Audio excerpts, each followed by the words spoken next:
കായംകുളം നിയോജക മണ്ഡലം UDF സ്ഥാനാർത്ഥി അഡ്വക്കേറ്റ് എം ലിജുവിന്റെ തെരഞ്ഞെടുപ്പ് പ്രചാരണത്തിന് ആവേശം പകർന്ന് Shafi Parambil MP road show നടത്തി. ഇരുവാ ക്ഷേത്രത്തിന് സമീപത്തു നിന്നും ആരംഭിച്ച റോഡ് ഷോ പുല്ലുകുളങ്ങര ജംഗ്ഷനിൽ സമാപിച്ചു. കായംകുളം നിയമസഭാ നിയോജക മണ്ഡലത്തിലെ UDF സ്ഥാനാർത്ഥി അഡ്വക്കേറ്റ് എം ലിജുവിന്റെ തെരഞ്ഞെടുപ്പ് പ്രചാരണാർത്ഥം ഷാഫി പറമ്പിൽ MP നയിച്ച റോഡ് ഷോ പ്രവർത്തകരിൽ ആവേശം പകർന്നു. ഇരുവ ക്ഷേത്രത്തിന് സമീപത്തു നിന്നുമാണ് സ്ഥാനാർത്ഥി അഡ്വക്കേറ്റ് എം ലിജുവിനൊപ്പം തുറന്ന വാഹനത്തിൽ ഷാഫി പറമ്പിലിന്റെ റോഡ് ഷോ ആരംഭിച്ചത്. കടന്നുവന്ന വഴികളിലെല്ലാം വലിയ സ്വീകരണമാണ് റോഡ് ഷോയ്ക്ക് ലഭിച്ചത്. ഈ നട്ടുച്ച വെയിലിനെ വകവയ്ക്കാതെ കായംകുളം ഇങ്ങനെ നിറഞ്ഞു കവിയുന്നുണ്ടെങ്കിൽ, ഈ ആവേശം ഇങ്ങനെ അലകടൽ പോലെ നഗരത്തിലേക്ക് ആഞ്ഞടിക്കുന്നുണ്ടെങ്കിൽ അതിന് ഞാൻ കാണുന്ന ഒറ്റ അർത്ഥമേ ഉള്ളൂ. ഇനി കായംകുളത്തിന് ഒരു MLA ഉണ്ടെങ്കിൽ അത് എം ലിജുവാണ് എന്നുള്ളതാണ്.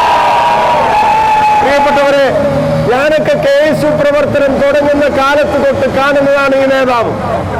ഈ പ്രസ്ഥാനത്തെ സംബന്ധിച്ച് ഇത്ര വ്യക്തതയോടെ സംസാരിക്കുന്ന എത്ര പേരുണ്ട് ലിജുവിനെ പോലെ? വ്യക്തിപരമായ ലാഭത്തിനും നഷ്ടങ്ങൾക്കും അപ്പുറത്ത് മതേതര രാഷ്ട്രീയത്തിന്റെ ഒരു പോരാളിയെ പോലെ യുദ്ധം ചെയ്യുന്ന എത്ര പേരുണ്ട് ലിജുവിനെ പോലെ?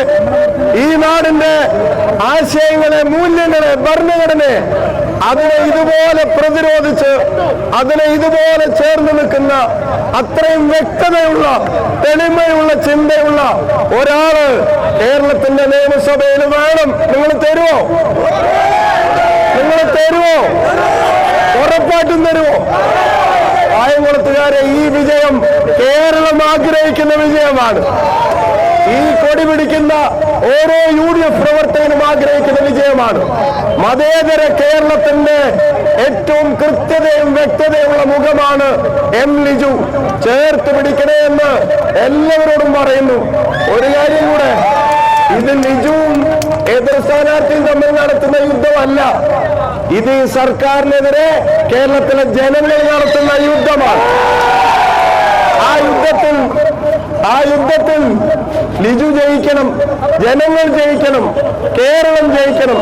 അദ്ദേഹത്തെ നിങ്ങൾ കൈവിടരുത് എന്ന് എല്ലാ പ്രിയപ്പെട്ടവരോടും വിനീതമായി അഭ്യർത്ഥിക്കുന്നു. സ്ഥാനാർത്ഥി എം ലിജുവിന്റെ മകൾ +2 വിദ്യാർത്ഥിനി ഗാർഗി പ്രിയദർശിനിയും റോഡ് ഷോയിൽ പങ്കാളിയായി. മകൾ ഗാർഗിയുടെ അപ്രതീക്ഷിത വരവ് സ്ഥാനാർത്ഥിക്കും പ്രവർത്തകർക്കും ആവേശം പകർന്നു. റോഡ് ഷോ കടന്നുപോയ എരുവ, കോയിക്കപ്പടി, മേടമുക്ക്, പ്രതാങ്കമൂട്, ONK ജംഗ്ഷൻ, ചേലപ്പുറം, ഐക്യ ജംഗ്ഷൻ, പുളിമുക്ക് എന്നിവിടങ്ങളിലെല്ലാം വലിയ സ്വീകരണം ലഭിച്ചു. ഇവിടങ്ങളിലെല്ലാം വാഹനം നിർത്തി ജനങ്ങളെ അഭിസംബോധന ചെയ്ത് എം ലിജുവിന് വോട്ട് അഭ്യർത്ഥന നടത്തിയാണ് ഷാഫി പറമ്പിൽ മുന്നോട്ട് നീങ്ങിയത്. റോഡ് ഷോ പുല്ലുകുളങ്ങര ജംഗ്ഷനിൽ സമാപിച്ചു. CDNet news, Kayamkulam.